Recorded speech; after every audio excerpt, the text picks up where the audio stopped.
आणि आता आणखी एका महत्त्वाच्या राजकीय घडामोडीविषयी काल भाजपची नवी राष्ट्रीय कार्यकारिणी जाहीर झाली आहे। नवा भिडू, नवी टीम, नवे राज्य आणि नवं लक्ष। भाजपचे नवे राष्ट्रीय अध्यक्ष नितीन नवीन यांची नवी टीम सज्ज झाली आहे। देशातल्या पुढच्या सगळ्या निवडणुकांसाठी 2029च्या निवडणुका आधी 2.5 वर्ष भाजपने भाकरी फिरवायला घेतली आहे आणि ही फिरवलेली भाकरी तरुणांना जास्तीत जास्त कशी आवडेल यासाठी भाजप प्रयत्न करताना दिसते आहे। नितीन नवीन यांची ही टीम आहे एकूण 65 जणांची।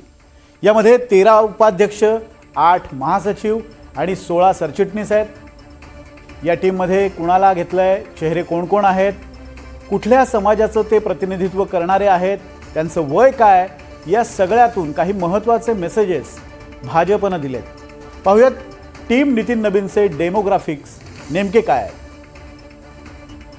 65 जणांच्या या टीममध्ये 40 जण वंचित समाजातून आहेत, 3 माजी मुख्यमंत्री आहेत। त्यामध्ये राजस्थानच्या मुख्यमंत्री वसुंधरा राजे, उत्तराखंडचे माजी मुख्यमंत्री तीरथ सिंह रावत आणि त्रिपुराचे माजी मुख्यमंत्री विप्लव देव यांचा समावेश आहे। या टीममध्ये 40 वर्षांपेक्षा कमी वयाचे 6 सदस्य आहेत, तर 40 ते 49 वर्ष वयोगटातले 15 सदस्य आहेत आणि 50 ते 59 वर्ष वयोगटातले तब्बल 21 जण आहेत।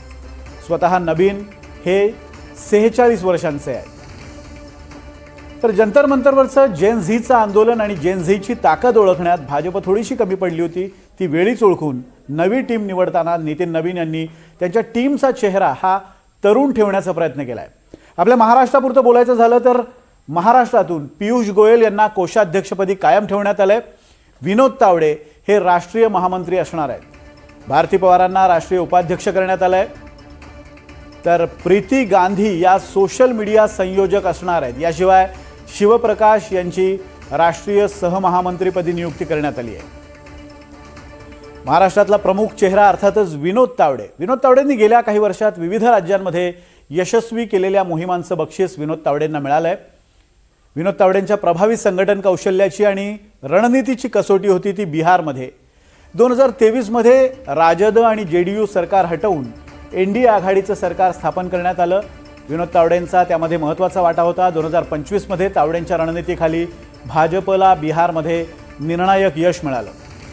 तर 2022ची द्रौपदी मुर्मूंची राष्ट्रपतीपदाची निवडणूक सुद्धा त्यांच्या देखरेखीखाली लढवली गेली। त्यानंतर 2025 मधली उपराष्ट्रपती पदासाठीची CP राधाकृष्णन यांच्या विजयासाठीची जबाबदारी सुद्धा तावडेंकडे होती आणि या निवडणुकांमध्ये भाजप आणि एनडीए मित्रपक्षांच्या समन्वयाची महत्त्वाची जबाबदारी तावडेंकडे होती।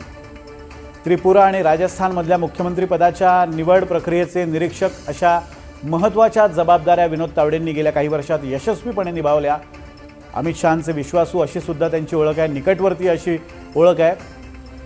आणि आता विनोद तावडेंना संघटनेत राष्ट्रीय महामंत्री करण्यात आले आणि उत्तर प्रदेशसारख्या महत्त्वाच्या राज्याची जबाबदारी सुद्धा देण्यात आली, पण त्यामुळे त्यांच्या मंत्रिमंडळातल्या समावेशाच्या शक्यता थोड्याशा धुसर झाल्यात।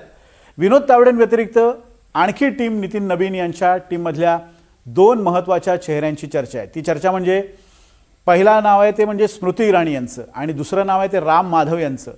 स्मृती इराणी या 2024 मध्ये निवडणूक हरल्यानंतर त्यांचं पॉलिटिकल करिअर संपलं अशा चर्चा सुरू झाल्या होत्या। मात्र स्मृती इराणींनी भाजप संघटनेत दमदार कमबॅक केलंय।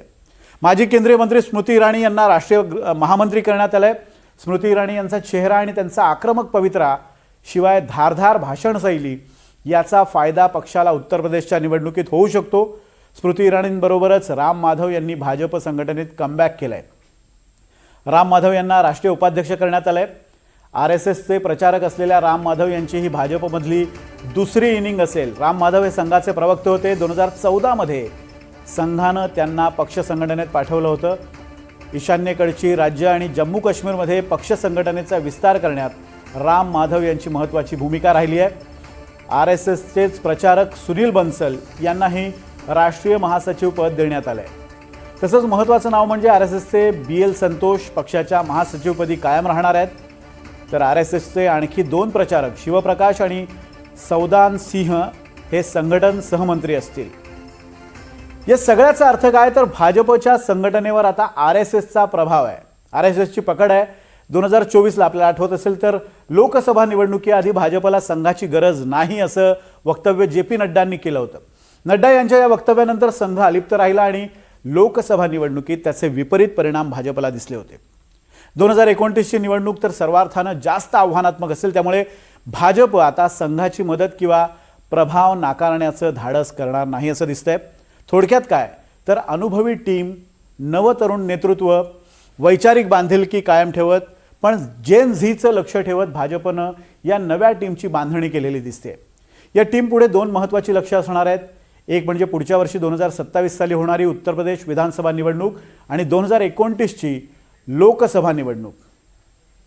लोकसभा 2024च्या निवडणुकीत भाजपला उत्तर प्रदेशात चांगलाच फटका बसला होता. ही बाब लक्षात घेत उत्तर प्रदेशातून 8 नेत्यांचा नितीन नवीन यांच्या टीममध्ये समावेश करण्यात आला आहे. त्यामध्ये ओबीसी, दलित, ब्राह्मण आणि विशेष म्हणजे मुस्लिम असं समीकरणसुद्धा साधण्याचा प्रयत्न केला गेला आहे. उत्तर प्रदेशातला मुस्लिम वर्ग लक्षात घेता प्राध्यापक तारिक मंसूर आणि कुंवर बासित अली यांनाही भाजपच्या नव्या टीममध्ये स्थान देण्यात आलं आहे. तारिक मंसूर हे अलीगढ मुस्लिम विद्यापीठाचे माजी कुलगुरू आहेत, तर पसमानदा मुस्लिम समाजामध्ये सुद्धा त्यांचा प्रभाव आहे. याशिवाय राजपूत मुस्लिम समाजाचं प्रतिनिधित्व करणारे बासित अली हे पक्षाच्या अल्पसंख्याक मोर्चाचं नेतृत्व करतात.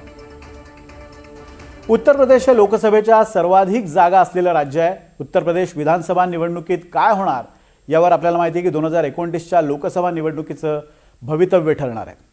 योगींचं राजकारण, भाजपच्या राजकारणातला महत्त्वाचा भाग असलेलं हिंदुत्व आणि योगींचा बुलडोजर पॅटर्न या सगळ्याची कसोटी उत्तर प्रदेशच्या 2027च्या विधानसभा निवडणुकीत लागणार आहे. आणि आता भाजपचं सगळ्यात मोठं लक्ष ते म्हणजे 2029ची लोकसभा निवडणूक. नीट पेपर फुटीनंतर तरुणांमध्ये विशेषतः विद्यार्थ्यांमध्ये प्रचंड मोठ्या प्रमाणात असंतोष होता. ते अंडरकरंट सत्ताधाऱ्यांना अजिबात ओळखता आले नाहीत. आंदोलन झालं, धर्मेंद्र प्रधानांचा राजीनामा झाला आणि पावसाळी अधिवेशनात सरकार बॅकफूटवर गेल्याचं चित्र होतं. त्यामुळे don't underestimate the power of Gen Z हे आता सरकारला पुरतं कळून चुकलेलं आहे. खुद्द मोदीच आता तरुणांशी इंस्टाग्रामवरून संवाद साधायला सुरुवात करतायत. त्यांनी काही व्हिडिओसुद्धा बनवलेत.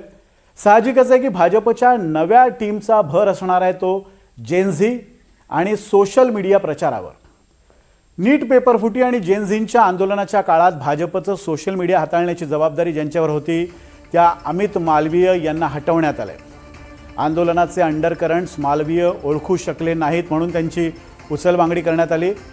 त्या संदर्भातला योग्य प्रचार सोशल मीडियावरून झाला नाही. परिणामी मालवीय यांची गच्छंती झाली आणि त्यांच्या जागी छत्तीसगडच्या दीपक म्हस्के यांची भाजपच्या सोशल मीडिया सेलच्या प्रमुखपदी नियुक्ती करण्यात आली आहे. म्हस्के यांनी बॅचलर ऑफ इंजिनिअरिंगची पदवी घेतली आहे. पक्षाच्या IT आणि सोशल मीडिया सेलमध्ये त्यांना 15 वर्षांचा अनुभव आहे. म्हस्केंनी बिहार, छत्तीसगड आणि पश्चिम बंगालसह अनेक विधानसभा निवडणुकांमध्ये सोशल मीडिया मोहिमांचं यशस्वीपणे नेतृत्व केलं आहे. पक्षाचा मुख्य फोकस आणि प्रचाराचं मुख्य साधन हे इंस्टाग्राम असेल असं म्हस्के यांनी नियुक्ती होताच स्पष्ट केलं आहे. खरं तर 2014मध्ये सोशल मीडियाचं महत्त्व आणि ताकद ओळखणारा भाजप हा पहिला पक्ष ठरला होता. मात्र काळानुसार सोशल मीडियाची हत्यारं नव्यानं परजावी लागतात, त्यांना धार काढावी लागते, काही अस्त्र बदलावीसुद्धा लागतात. हे भाजपला आता जेन झीच्या आंदोलनानंतर नक्कीच उमगलेलं दिसतंय. त्यामुळे जेन झीला डोळ्यासमोर ठेवून नवी टीम आणि नवी शस्त्र भाजपनं परजायला घेतली आहेत असंच दिसतंय. तर भाजपच्या या नवीन टीमचं हे सगळं वर्णन होतं.